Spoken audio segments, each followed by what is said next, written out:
Hello friends, parasol GS पे आपका स्वागत है। मित्रों, इस वीडियो में हम लोग बात करेंगे एलिमिनेटिंग टेक्निक और आपके जो टेस्ट है एमसीक्यूज टेस्ट। आपको मैंने कई बार कहा है कि फुल लेंथ के टेस्ट ज़्यादा से ज़्यादा सॉल्व करिए। इससे आपकी जो कॉन्सेप्ट है बहुत क्लियर होती है और एक तरह से आप तैयारी के साथ साथ अपना बहुत सारा डेटा भी तैयार करते हैं। क्योंकि ज़्यादातर आप देखेंगे बहुत सारी कोचिंग के द्वारा जो आपको टेस्ट प्रोवाइड किए जाते हैं उसमें काफ़ी अच्छे स्टैंडर्ड क्वेश्चन मतलब कवर किए जाते हैं और काफ़ी अच्छे फैक्ट्स का वो एक बहुत बढ़िया कॉम्बो भी रहता है। तो यहां पर थोड़ा इसी वीडियो में हम लोग बात करेंगे कि कैसे परीक्षा में आप अपना स्कोर काफी अच्छा बढ़ा सकते हैं अपनी एलिमिनेटिंग टेक्निक या कॉमन सेंस को बिल्डअप करके। तो देखिए मित्रों, एलिमिनेटिंग टेक्निक का कोई डिप्लोमा नहीं आता मार्केट में। जैसे कोई डिप्लोमा कोर्स या कोई जो कोचिंग है एलिमिनेटिंग टेक्निक या कॉमन सेंस बिल्डअप करने की, ऐसी कोई मार्केट में है नहीं तो वो भी विद्यार्थी दबा के परचेज करते हैं। यहां पे क्या है कि एलिमिनेटिंग टेक्निक आपके स्वयं के हार्ड वर्क पे है। अगर आपने, यहां पर मैं मानता हूं कि जिन विद्यार्थियों को भी बीपीएससी की परीक्षा को 100% निकालना है, जिन विद्यार्थियों को निकालना है, आप कई सारे संस्थान हैं, जिस संस्थान का आपको सही लगता है सारे संस्थान का ट्राई करने के लिए आप कम से कम 5 कोचिंग का एक एक टेस्ट उठा लीजिए जिस भी सब्जेक्ट पे आपकी कमांड है। और जो आपके कमांड वाला आपका सब्जेक्ट है उस सब्जेक्ट के कम से कम एक एक टेस्ट आप कम से कम 5 संस्थानों का उठा के आप अपने फुल लेंथ के जो एमसीक्यू टेस्ट है इसको सॉल्व कीजिए। सॉल्व करके आप अपना स्कोर देखिए और खास तौर पे ये देखिए कि कितनी ज़्यादा आंसर की गलत है या एक्सप्लेनेशन कैसी है। ये सारे पैरामीटर हैं जिसके बेस पे आपको पता चलेगा कि मार्केट की सबसे बेस्ट या सबसे अच्छी टेस्ट सीरीज कौन कौन सी है या किन कोचिंग्स के द्वारा अच्छा टेस्ट बनाया जा रहा है। ठीक है, ये तो हो गया कि आपने परचेज कैसे करना है। दूसरी बात यहाँ पे ये है कि एलिमिनेटिंग टेक्निक आपकी ज्यादा से ज्यादा एमसीक्यू जब आप सेट मित्रों सॉल्व करेंगे तभी आपकी बिल्डअप होगी। यहां पर बात करते हैं, जैसे मान लीजिए अब आप में से एक विद्यार्थी का हम लोग एग्जांपल लेते हैं जिसका साइंस काफ़ी ज़्यादा वीक है। अब साइंस को मजबूत करने का यहाँ पे सिंपल तरीका ये है कि देखिए, अभी आपके पास लेंदी आपको एनसीईआरटी पढ़ने का टाइम तो है नहीं, तो आप अरिहंत की जो साइंस एनसीईआरटी की समरी है, ठीक है, साइंस एनसीईआरटी की जो आपकी समरी है, ये आप समरी पूरी अच्छे से पढ़ लीजिए। अब एनसीईआरटी की समरी पढ़ने के बाद आप इस पे, जैसे मान लीजिए आपका फिजिक्स हो गया, ठीक है, अब आपका फिजिक्स है, आपकी केमिस्ट्री है, आपकी बायोलॉजी है, तीनों सेक्शन पे आप सिर्फ दो टेस्ट, आप दो टेस्ट कम से कम 6 टेस्ट आप लगाइए। आप देखेंगे कि आपकी कॉन्सेप्ट क्लैरिटी, और सबसे बड़ी बात क्या है मित्रों, जो आपकी नॉलेज है आप उसकी अभिव्यक्ति को सीख रहे हैं। हमेशा ज्ञान की अभिव्यक्ति से ही आपका रिजल्ट आता है। आप जितना मर्जी डेटा पढ़ लीजिए, तब तक आपकी प्रारंभिक परीक्षा का रिजल्ट सकारात्मक नहीं रहेगा जब तक आपके पास अपने ज्ञान की अभिव्यक्ति नहीं है। जब तक आप उसे जमीनी स्तर पे उसका कार्यरूपण या क्रियान्वयन नहीं कर पा रहे हैं, एग्जीक्यूशन के लेवल पे आपको दिक्कत है, तब तक यहाँ पर आपका रिजल्ट जो है पॉजिटिव नहीं होगा। और एग्जीक्यूशन बेस्ट करने का एक ही तरीका है कि आप लोग जितना ज़्यादा हो सकता है स्टैंडर्ड बुक्स, जितना ज़्यादा हो सकता है आप लोग अपनी स्टैंडर्ड बुक्स को पढ़ने के साथ साथ कम से कम 3 से 3.5 घंटे का जो टाइम है पूरी तरह से समर्पित करिए एक फुल लेंथ के टेस्ट को डेली लगाने के लिए।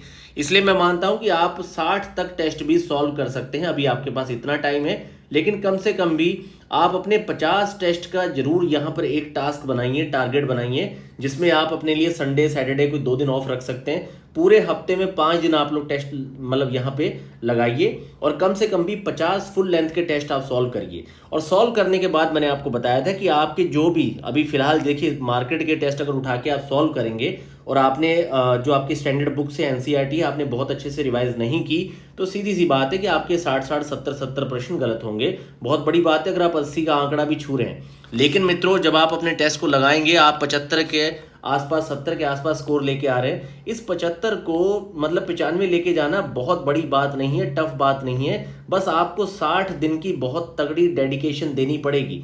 नहीं, अगर आप 60 दिन डेडिकेशन नहीं दे सकते तो अगले 400 दिन के लिए तैयार हो जाइए, क्योंकि आपको फिर अगली प्रारंभिक परीक्षा देना पड़ेगा, क्योंकि मित्रों इसमें तो फाइनल होगा नहीं।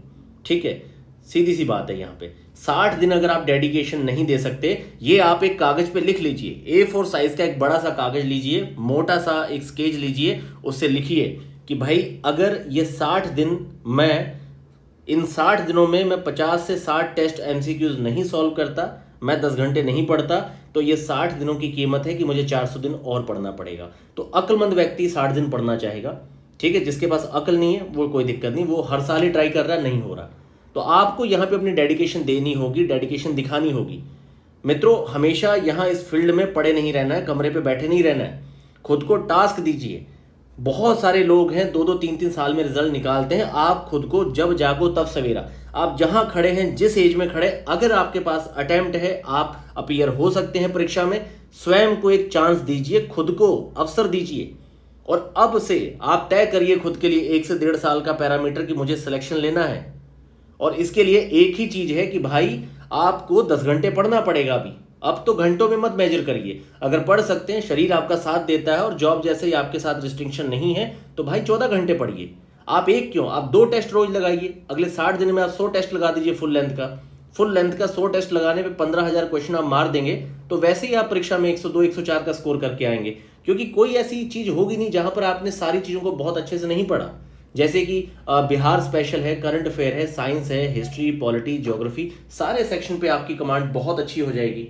तो आपको यहां पर ये ध्यान देना है कि भाई आपको लगातार जो आपके फुल लेंथ के टेस्ट हैं ये जरूर सॉल्व करना है। ये पूरी वीडियो मित्रों समर्पित है कि आप अपना जो कॉमन सेंस है, जो कि बहुत कॉमन नहीं है, इस कॉमन सेंस को कैसे बिल्डअप करें। आप अपनी एलिमिनेटिंग जो टेक्निक है, ठीक है, आपकी जो एलिमिनेटिंग टेक्निक है, आप इसको कैसे बिल्डअप कर सकते हैं। इसे बिल्डअप करने का एक ही तरीका है, ज्यादा से ज्यादा एमसीक्यूज फुल लेंथ के जो आपके टेस्ट हैं ये आप सॉल्व करिए। और इसको सबसे अच्छा सॉल्व करने का तरीका यही है कि आप मंडे से फ्राइडे खुद को 5 दिन दे दीजिए और 5 टेस्ट आप सॉल्व करिए। इस तरीके से आप 20-20 टेस्ट भी सॉल्व करेंगे तो लगभग आप 45 के आसपास टेस्ट सॉल्व कम से कम कर लेंगे अपनी परीक्षा से पहले। 30 सितंबर से पहले आपके कम से कम 40 फुल लेंथ के टेस्ट सॉल्व हो जाएंगे और ये अपने आप में बहुत बड़ा काम है।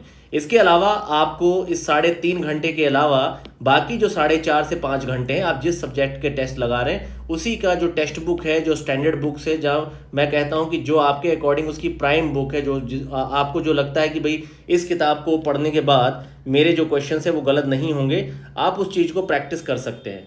तो आपको अब बहुत अच्छे तरीके से पढ़ना शुरू करना है और लगातार टेस्ट लगाइए, तभी आप एलिमिनेटिंग टेक्निक को अपने बिल्डअप कर पाएंगे और बहुत अच्छा स्कोर कर पाएंगे। इस वीडियो को ज़्यादा नहीं खींचते हैं, यहाँ पर मेन जो बात थी वो यही है कि जितना ज़्यादा टेस्ट लगाएंगे उतनी ज़्यादा आपकी eliminating technique, common sense buildup होगा। क्योंकि कई बार आपने देखा होगा कि प्रश्न पढ़ते हुए कई बार आप उसमें करेक्ट इनकरेक्ट जो स्टेटमेंट है आप यही सब नहीं पढ़ते हैं। इसके चलते ये जो आपकी क्वेश्चन की, आपकी परीक्षा में जो आपकी क्वेश्चन की टेल है, ये आप कई बार इस पर ध्यान नहीं देते। प्रश्न की जो पूंछ है आप देखते नहीं है कि वहां पर क्या लिखा है, कि सही लिखा है कि गलत लिखा है। आप स्टेटमेंट सीधा पढ़ लेते हैं कि हाँ पहला स्टेटमेंट सही है, दूसरा गलत है, तीसरा गलत है, अच्छा पहला ही सही है। अब प्रश्न में पूछा है इनमें से कौन सा गलत है, तो आपको 2 और 3 वाला आपका आंसर है, पर आपने 1 वाला उठा के मार दिया क्योंकि आपने क्वेश्चन टेल तो पढ़ी नहीं थी। तो मित्रों बहुत सारे पैरामीटर्स हैं, पैमाने हैं। इस परीक्षा में सिर्फ आपकी नॉलेज नहीं देखी जा रही, उसकी अभिव्यक्ति के साथ आपका प्रेजेंस ऑफ माइंड और आपकी माइंड अलर्टनेस भी देखी जा रही है। इसलिए बार बार कई बार 10 क्वेश्चन सही होंगे, 25 क्वेश्चन सही होंगे, वहां पे एक में आपका इसमें से कौन सा गलत है लिख दिया जाएगा।